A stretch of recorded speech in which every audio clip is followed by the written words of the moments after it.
우리가 어떤 일을 시작하든지 반드시 그 끝이라는 것은 찾아오기 마련이죠. 아무리 재미있는 영화라고 하더라도 그 영화를 끝까지는 볼 수 없습니다. 끝까지 보게 되면은 엔딩이라는 게 존재합니다. 그것을 영원히 그 영화를 영원히 볼 수는 없다라는 이야기이죠. 아무리 맛있는 밥을 먹어도 그 순간 내가 아무리 맛있는 밥을 먹고 기분 좋고 행복하다 하더라도 그 맛있는 밥을 먹을 수 있는 내 용량은 한계가 있습니다. 그래서 아무리 맛있는 밥을 먹어도 결국에는 그 끝이 오기 마련이죠. 기쁘고 즐거운 일, 행복한 일들에 대해서 우리는 그것이 영원하기를 바랍니다. 그것이 영원히 계속되기를 바라지만 한편으로는 그것이 영원히 계속되지 못함을 알고 있죠. 사람들은 늘 새로운 것, 늘 많은 것들이 나에게 다가와서 그것이 영원할 줄로 생각을 하지만 그것은 영원하지 않다라는 것을 우리는 늘 기억하고 있습니다. 사람들은 놀라운 자극을 매번 찾죠. 자극적인 것 많이 찾습니다. 예전에는 놀이동산에 가면은 바이킹이라고 하는 놀이기구가 있었어요. 요거 아시죠? 이렇게 슉 올라갔다가 슉 떨어지는 거. 이렇게 왔다 갔다 하는 바이킹. 혹시 한 번쯤 다들 타보셨죠? 한 번쯤 다 타보신 적이 있을 것이고 못 타보신 분들도 있을 것인데 그 바이킹에 대해서 생각을 해보면은 옛날에 처음에 이제 1990년대 초반에 놀이동산이 처음 개장하기 시작했을 때 처음 놀이동산이 창경원이라는 곳에서 시작이 됐거든요. 동물원으로부터 시작된 놀이공원이었습니다. 그때 이후로부터 쭉 이제 시작되었던 그 놀이동산에 이제 첫 번째 바이킹이 등장했을 때 사람들은 그걸 엄청나게 신기해했습니다. 그리고 그것을 타기 위해 줄을 엄청나게 길게 섰죠. 놀이동산 갔다 왔어? 라는 말은 바이킹 타봤어? 라는 말과 동일하게 여겨질 정도로 놀이동산 3대 대장 있잖아요. 범퍼카, 회전목마, 바이킹. 범퍼카는 아닌가요? 어쨌든 그 바이킹이라고 하는 것. 그런데 사람들은 그 자극에 만족하지 않고 또 다른 놀이기구를 개발해냅니다. 놀이기구 왔다 갔다 하는 게 아니라 이제 위아래로 움직여요. 위아래로 움직이는 자이로드롭이라고 하죠. 그것에 만족하지 않고 또 개발을 합니다. 이번에는 양쪽에서 이제 그 기둥이 있고 그 기둥 가운데 사람들이 타요. 이렇게 핫도그처럼 빙글빙글 돕니다. 그리고 이것도 돌아요. 이게 두 개가 도는 거죠. 요게 돌고 가운데 요것도 돌고. 그걸 무슨 허리케인이라 그러나요? 그렇게 돕니다. 점점점 그렇게 발전을 하다가 이제는 엄청 우리가 아는 88열차 이렇게 빙글빙글 도는 두 바퀴 도는 88열차 그것도 자극적으로 바뀌게 됩니다. 이번에는 엄청나게 사람이 눈으로 봤을 때 까마득할 정도로 높이 올라갔다가 한 번에 그게 확 떨어져요. 그거를 탑니다. 그런데 어느 순간부터인가 더 이상의 자극적인 요소들이 등장하지 않아요. 더 이상 등장하지 않는 게 아니라 등장하지 못한다고 하는 게 맞겠죠. 놀이동산이라고 하는 그 한정된 공간 안에서 사람들은 다양한 스릴과 욕구를 자신들에게 채워주기를 바랬지만 결국에는 그 놀이동산에서 사람들에게 채워줄 수 있는 욕구와 자극은 한계가 있었다라는 것이죠.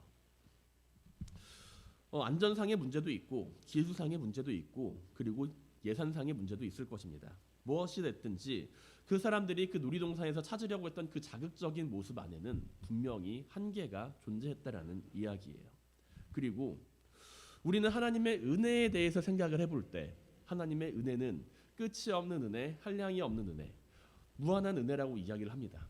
맞습니다. 하나님의 은혜는 무한한 은혜임이 맞습니다. 그러나 내가 찾는 하나님의 은혜는 끝이 있는 은혜입니다. 내가 바라보는 은혜는 끝이 있는 은혜라는 것이죠. 하나님께서 우리에게 베풀어 주시는 은혜는 한량이 없는 은혜임에 분명하지만 우리가 원하는 하나님의 은혜에는 끝이라고 하는 것이 분명히 존재한다는 이야기입니다. 오늘 본문을 보게 되면 이스라엘 백성들이 등장을 해요. 이스라엘 백성들이 가나안 땅에 들어가기 직전에 이제 마주하고 있는 그 가나안 땅에 들어가서 이제 여리고성을 점령하는 가운데 마주하고 있는 그 문제입니다. 그 땅에 들어가서 그들은 그 땅의 소산물을 먹게 되었을 때 만나가 그치었다라고 성경은 기록해요. 그 땅의 소산물을 먹게 되었을 때 성경은 그들이 더 이상 만나를 찾을 수가 없었다라고 이야기를 합니다. 만나라고 하는 것은 무엇인가요? 만나라고 하는 것은 하나님께서 이스라엘 백성들에게 하나님이 주시는 은혜였습니다. 값없이 주시는 은혜였어요. 광야 생활을 하는 가운데 이스라엘 백성들은 하나님께서 주시는 만나가 없었다라면 살아가기가 무척이나 힘들었겠죠. 어려웠을 겁니다. 만나는 구워 먹어도 맛있고 그냥 먹어도 맛있는 음식이었고 이스라엘 백성들은 매일의 만나를 통해서 하나님의 은혜를 경험을 해야만 했습니다. 그러나 이들이 가나안 땅에 들어가게 되었고 그곳에서 이루어지는 소산을 먹게 되자 하나님은 그들에게 더 이상의 만나를 허락하지 않으세요. 그동안 광야에서 만나를 먹고 살았던 이스라엘 백성들에게 만나라고 하는 것은 무척이나 특별했을 겁니다. 40년 동안 먹었던 그 주식이었는데 그 땅에 그들이 40년 동안 먹었던 그 음식에 대하여 더 이상 하나님이 주시지 않겠다라는 거예요. 자신들이 가나안 땅의 소산을 먹게 되었을 때 만나가 그치게 되었다라고 한다면 기뻤을까요? 아쉽게 느껴졌을까요? 기쁨과 아쉬움이 함께하면서 하나님이 만나를 좀 더 주시면 어땠을까? 만나를 좀 더 주시지 왜 이거를 끊었을까라는 생각을 하게 될 수도 있을 겁니다. 하나님은 이스라엘 백성들이 왜 가나안 땅의 소산을 먹게 되었을 때 만나를 더 이상 주지 않으셨을까요? 계속 주셔도 상관없지 않았나요? 이 땅의 그 땅의 소산물은 소산물이고 만나는 만나 아닙니까? 일반적으로 만나가 그치게 된 것은 하나님이 젖과 꿀이 흐르는 가나안 땅에 들어가도록 하시는 그 약속을 지키셨고 그 땅의 소산을 백성들이 먹게 되었기 때문에 만나가 그치셨다라고 이야기를 합니다. 하나님께서는 약속을 지켰고 더 이상의 만나는 그들에게 필요하지 않다라고 생각을 했기 때문에 그렇게 하심으로써 하나님은 이스라엘 백성들이 하나님의 은혜에 대해서 더욱 알아가게 되기를 원하셨다라고 생각을 우리는 합니다. 하나님은 왜 만나를 그치게 하셨을까? 그 부분에 대해서 생각을 해본다면 하나님은 만나를 그치게 함으로써 이들이 앞으로는 힘써 노력해야 양식을 얻을 수 있는 자임을 알게 하셨다라는 것이죠. 그동안 광야에서는 하나님의 은혜 가운데 살아갔지만 그 과정 가운데서 그들은 농사를 짓지 않고 그리고 자신의 소산물에 대해서 노력하지 않아도 먹을 수가 있는 은혜 가운데 자리를 했습니다. 그러나 그 모습에 대해서 늘 긍정적인 면만은 있지는 않았겠죠. 우리가 늘 마주하는 것과 마찬가지로 아침마다 나를 위해서 밥상을 차려주는 어머니가 계실 때에는 나는 그 밥상의 소중함을 깨닫지 못하고 있다가 결혼해서 다른 사람과 살게 되었을 때 이제 더 이상 나를 위하여서 밥상을 차려주는 사람이 없다라는 것을 깨닫게 되었을 때 내가 스스로 아침밥을 차리게 되었을 때 그때 어머니가 해주시는 아침밥이 소중한 것이었구나라는 것을 깨닫게 되는 것과 마찬가지라는 것이죠. 이스라엘 백성들은 만나를 먹는 것으로부터 하나님의 은혜를 깨닫게 됩니다. 만나를 먹게 된다면 만약에 그들이 계속해서 만나만을 먹게 되었다면 그들은 하나님의 은혜를 깨닫는 것이 아니라 하나님의 은혜에 속박당하며 살았겠죠. 그러한 결과를 가져오게 될 수도 있었을 것입니다. 만나는 분명 하나님의 은혜이지만 그것을 받는 것 가운데 그 결과만을 바라보게 될 수가 있었다라는 것이죠. 광야의 40년이라는 여정 가운데 이들에게 만나가 주는 의미는 생명과도 직결되는 문제였습니다. 만나가 없다면 이들이 먹을 것에 대한 큰 고민과 어려움에 빠지게 되었을 것은 분명한 사실입니다. 그러나 하나님이 이들에게 만나를 허락하심으로써 이스라엘 백성들은 광야에서 먹을 것에 대한 고민을 벗어나게 되었죠. 하지만 만나가 그치게 됨으로써 이들은 자신들이 수고해서 일을 해서 먹음으로 말미암아 하나님이 주시는 만나에 대한 소중함을 다시금 깨닫게 되었다라는 것입니다. 또한 만나라고 하는 것, 그것은 식량입니다. 식량이라고 하는 것은 곧 전쟁과 관련이 있습니다. 고대 시대 사회에서 전쟁이라고 하는 것 가운데 그 전쟁의 승리를 위해서는 무기도 중요하지만 식량도 중요합니다. 그런데 이스라엘 백성들이 지금 여리고 성을 점령하기 위해서 준비를 하고 있는 과정인데 하나님이 더 이상의 만나를 허락하지 않으신다라는 것은 그들은 전쟁을 준비하면서 고민해야 될 게 하나 더 늘어났다라는 것과도 같은 이야기예요. 먹을 것이 제대로 공급되지 않는다면 사기의 저하로 이루어집니다. 그런데 이스라엘 백성들이 가나안 땅 정복 전쟁을 앞두고 여리고 성을 점령해야 하는 그 상황 가운데 이스라엘 백성들은 요단강을 건넜어요. 요단강 건너편에서 그것을 바라본 것이 아니라 요단강을 건너서 여리고성 근처에서 그들은 할례를 행하고 만나가 끊어지는 것을 경험을 합니다. 위기 상황이라는 것이죠. 위기 상황 가운데 하나님은 그들에게 어려운 상황을 더욱더 부과하시는 것처럼 보여요. 전쟁에 나가기에 앞서서 배부르게 먹는 것, 그리고 전쟁에 나가서 식량을 걱정하게 하는 것, 걱정하지 않는 것, 그것이 그 입장이 아니라 그것을 걱정해야 하는 입장으로 바뀌게 되었다라는 것이죠. 그러나 하나님은 만나를 멈추심으로 말미암아 이스라엘 백성들에게 하나님이 어떤 분이신지 알게 하셨습니다.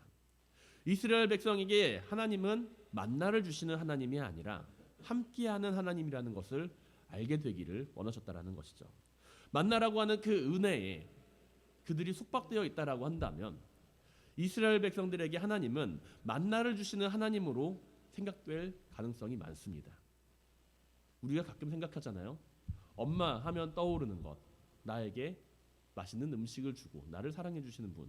그런데 그 비중은 내가 그것에서 벗어나게 되었을 때 더욱 크게 느껴지게 된다는 것이죠. 만나라고 하는 것에 대해서 벗어나게 되었을 때, 만나가 그치게 되었을 때 이스라엘 백성들은 하나님에 대해서 더욱 깊이 생각하게 되었다라는 이야기입니다. 만나라고 하는 그 은혜에 속박되어 있는 것이 아니라 가나안 땅을 들어가는 과정 가운데 하나님이 이스라엘 백성들과 함께 하시는구나, 그것을 알게 되었다라는 것이죠. 우리는 때로 하나님이 베푸시는 그 은혜에 대해서 그 은혜 가운데 속박되어 살아가는 경우가 종종 있습니다.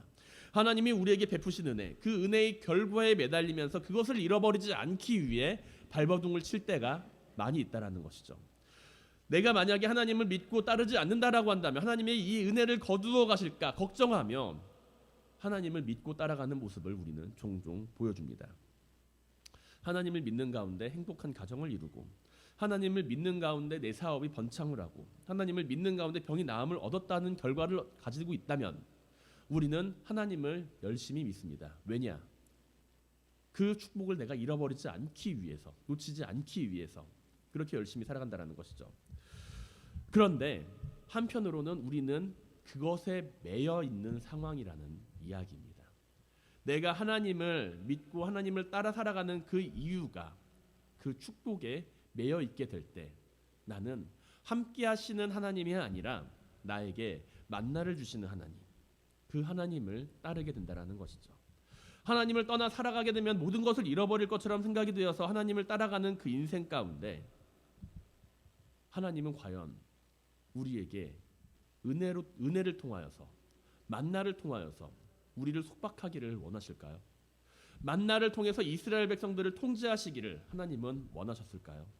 내가 너희에게 만나를 줄 테니 너희는 내 말을 잘 들어라 라고 이야기하시는 하나님이신가요?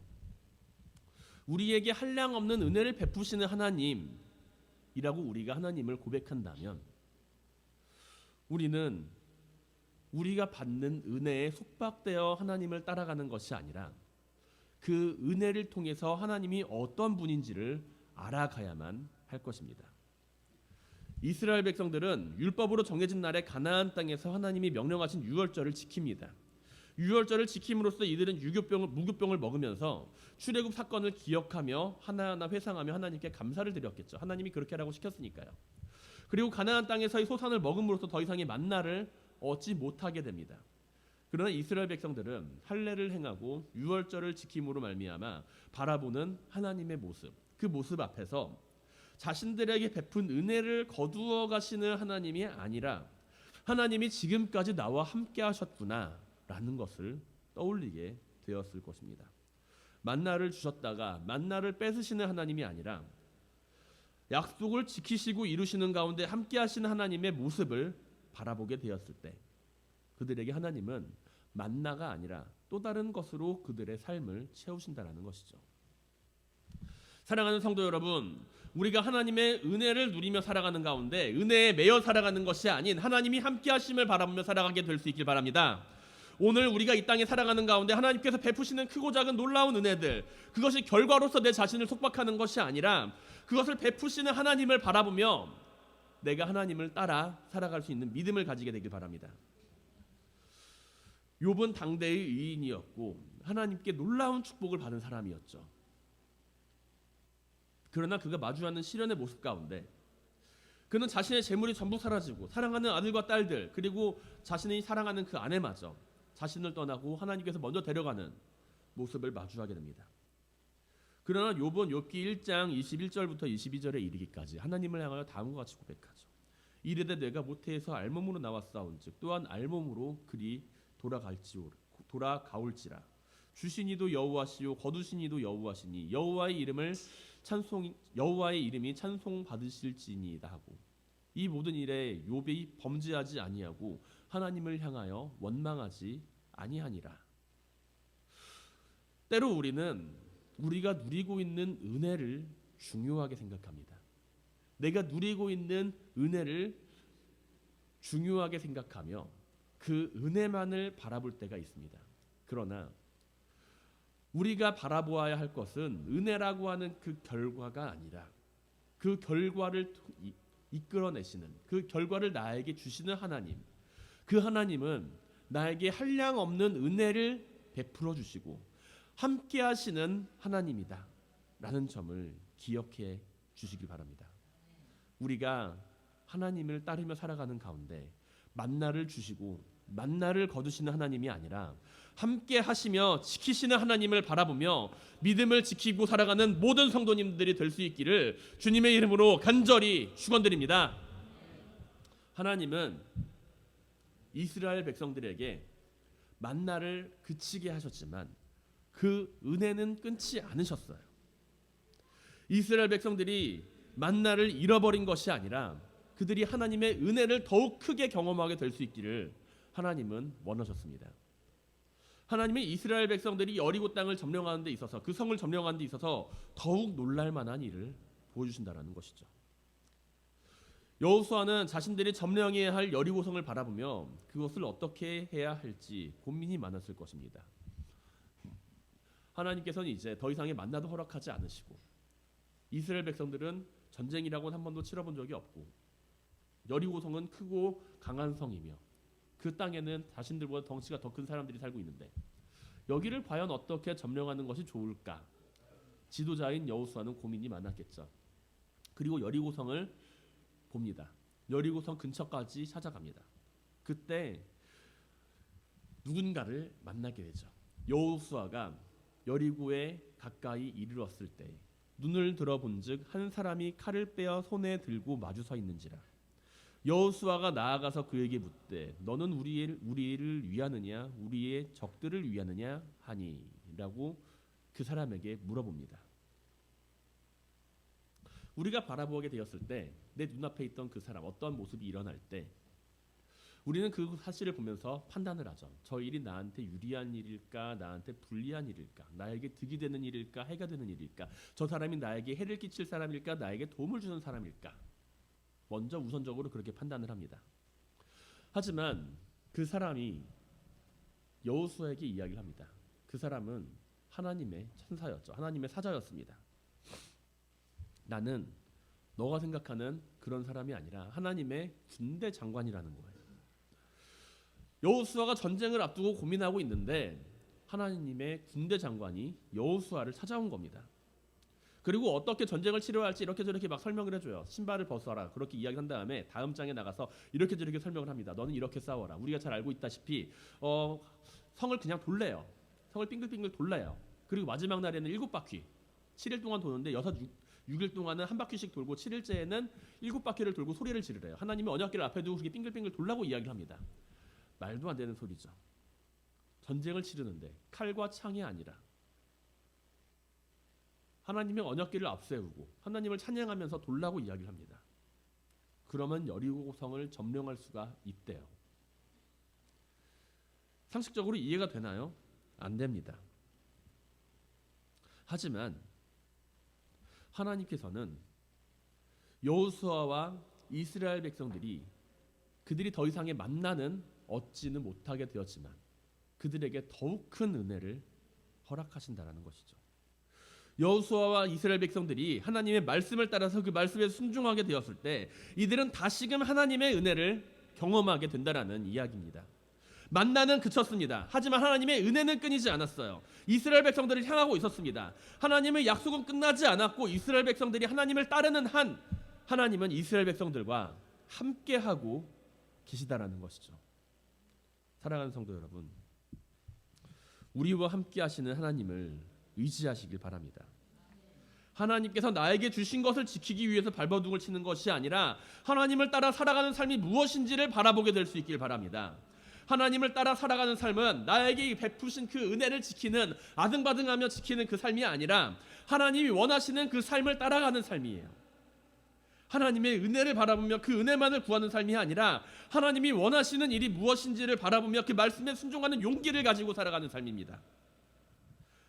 하나님은 언제나 우리를 먼저 찾아봐 주세요. 여호수아가 큰 일을 앞두고 고민하고 있을 때 하나님은 여호수아에게 먼저 찾아오십니다. 여호수아에게만 먼저 찾아오셨나요? 모세가 불타는 떨기나무 아래에서 그 사명을 받을 때 모세가 먼저 하나님을 찾은 것이 아니라 하나님이 먼저 모세를 찾아와 그에게 말씀하십니다. 하나님을 열심히 믿었던 아브라함, 그 아브라함을 향하여 하나님은 찾아와 말씀하십니다. 하나님은 언제나 우리를 먼저 찾아오세요.